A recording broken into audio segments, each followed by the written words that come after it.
So, we're going to film somewhere over there.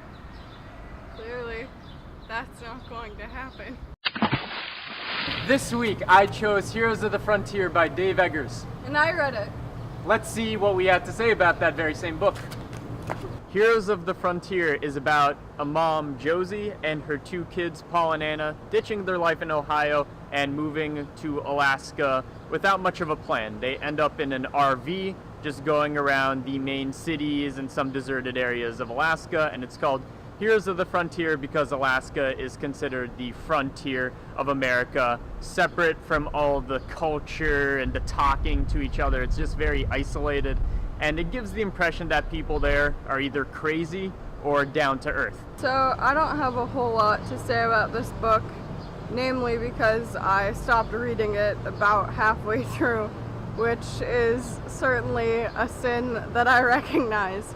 It felt very agonizingly long in a non-interesting way, and we have a rule here at readscour that if you are completely disinterested and disengaged and just hating a book, that you do not have to read it past the 40% mark on a Kindle. I opted out of this one, but I do have a few things to say about it, namely that I thought that the writing style, although I didn't like the plot of the book, the writing style was pretty ingenious and really well done for the most part. I thought that it was interesting and vastly different from what I've read in other things, and I can respect the book for that.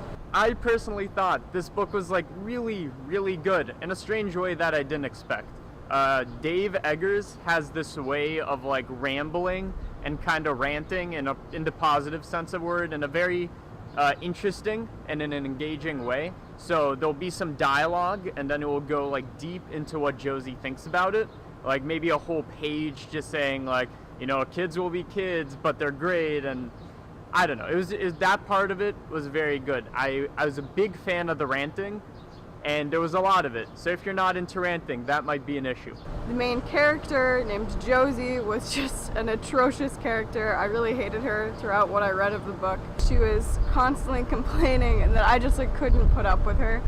And additionally, for me, the plot was very uninteresting. I thought that it was just a huge elaboration of a lot of nothing for the most part, and I found a lot of the things that were talked about within the book and the small things that happened throughout it to not be very engaging for me personally.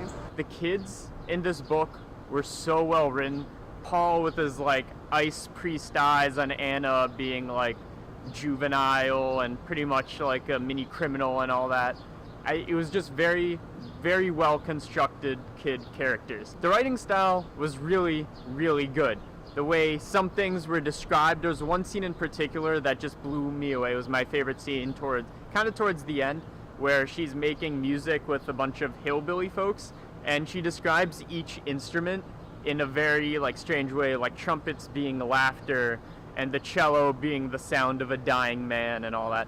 So that scene in particular blew me away. It was amazing. And we had this weird joke where anything that happens in our real lives is somehow referenced in this book, because this book just can jump to anything and uses anything to make a point and to metaphorize something.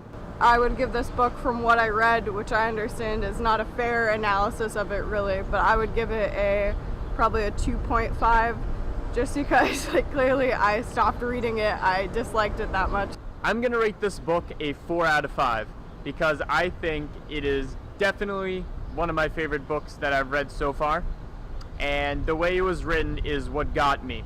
The plot is what a lot of people can find boring, but the way it's written is where this book 100% stands out. So I personally would recommend that you totally read this book, give it 50 pages, and if you don't like it at that point, drop it immediately, because it's just going to be the same old, same old.